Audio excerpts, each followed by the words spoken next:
We create our own limitations before we've even begun.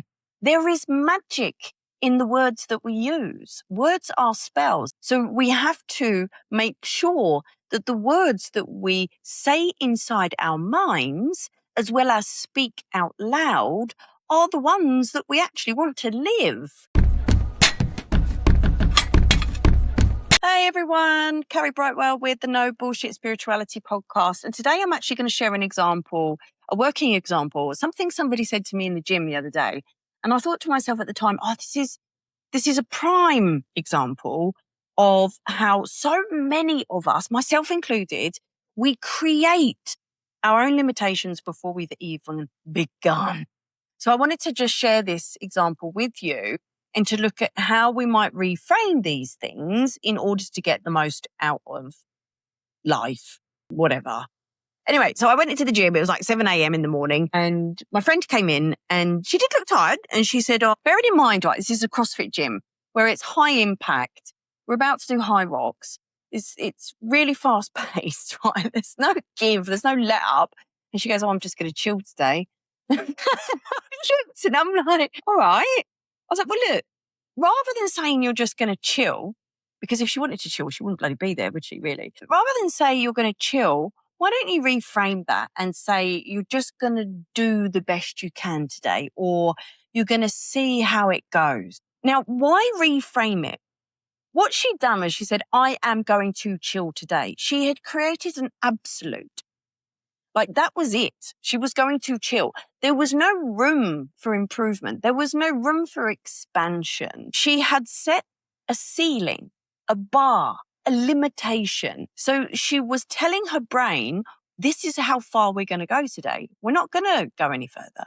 And so her body is going to follow her instructions. Now, we all do this, right, in one form or another. I say all, I don't know. I don't know who you are. Maybe you don't. No, I bloody do. But we do it, right? And we have to be mindful. We have to be careful. There is magic in the words that we use. Words are spells. How? Why? Because they create frequency. And certain frequencies stimulate parts of the brain to produce certain chemicals, which then flood your brain and your body, which then tell it how to respond, how to be, what to do. So we have to make sure that the words that we say inside our minds, as well as speak out loud, are the ones that we actually want to live. And I say inside your mind because even thinking things to yourself creates frequencies. Thoughts themselves are electromagnetic waves, frequencies, resonances that produce neuropeptides in the brain. So we do need to be mindful about the words that we use. So rather than being so absolute, and you can think about this as well when you're creating affirmations. I see this a lot.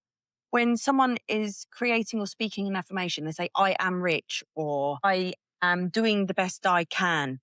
You are stating an absolute that has a barrier. So if you are saying, I am rich, then your current level of financial wealth is your level idea of richness. You're not allowing for expansion. If you say, I am doing your best, then what you are doing is your utter best. Well, what if you could do more? So we have to be mindful again with the words that we build into our affirmations, that we are not stating something that isn't true. So in this example with my friend, I just planted the idea of changing the words around so that there was no bar, there was no ceiling, and that actually then she might surprise herself when she gets going in the class that she could push further than she thought because she hasn't created this block already. And I actually, as it was, I turned and looked at her at one point and she was doing bloody great. So it seemed to have worked because she changed her mindset. Anyway, yay to me. Because it was all down to me, wasn't it, Carrie?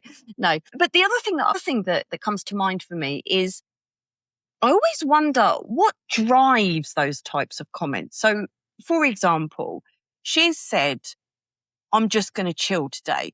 Why did she feel the need to state that? Why did she choose those words? This is what goes on in my head anyway. So what are the underlying beliefs that caused that statement to be made? I'm always thinking is she thinking something like, I have to make excuses for my performance because I don't think my performance is going to be top notch today? Or is she thinking something like, I have to justify and explain myself? Or if I tell everyone now that I'm feeling shit, then if I'm lazy, then it doesn't matter. They're not going to think bad of me. Or is she thinking something like, I'm scared to fail. I have to be perfect. I daren't look weak. There's always something underneath the comment that we make, the driver of the comment. And this is the type of thing that I journal about in the mornings. I'll look at a belief I have or something I've said or a way that I feel. And rather than just taking it for surface level, I dive deeper. What does this really say about me? What does this really mean? What is underneath all of this? Because it's not the comment, I'm just going to chill today, that is going to stop her, that is blocking her in life. That's not what it is. There is something deeper in her psyche, in her subconscious, or a trapped emotion inside of her that is repeatedly creating this pattern of limitation. And if that was me, I'd want to know what that is so that I could remove it. And this is exactly how I work with my clients. We don't take things for surface level. We look at what's underneath so that we can work on removing or discreating that limitation, that underlying belief of I'm not worthy, I'm not good enough, I'm unlovable, whatever it might be.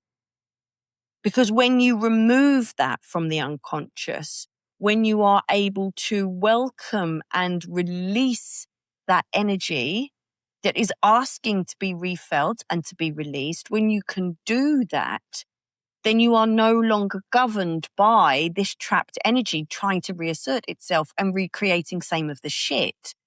What happens then is once that energy is released, then when I say energy, that might take form of a belief or whatever, a law or whatever it might. Once that's released, you are then in a position of, now I've created this space. Now I get to choose. I get to consciously choose what I think, what I feel, what I do, how I perform, what I want to create for myself, rather than these trapped traumas, these suppressed emotions unconsciously choosing for you. Oh, so much to be said just from one comment. I'm going to chill today. Anyway, so that was what I wanted to share today. Have a think, observe, notice what you say to yourself, how you say it.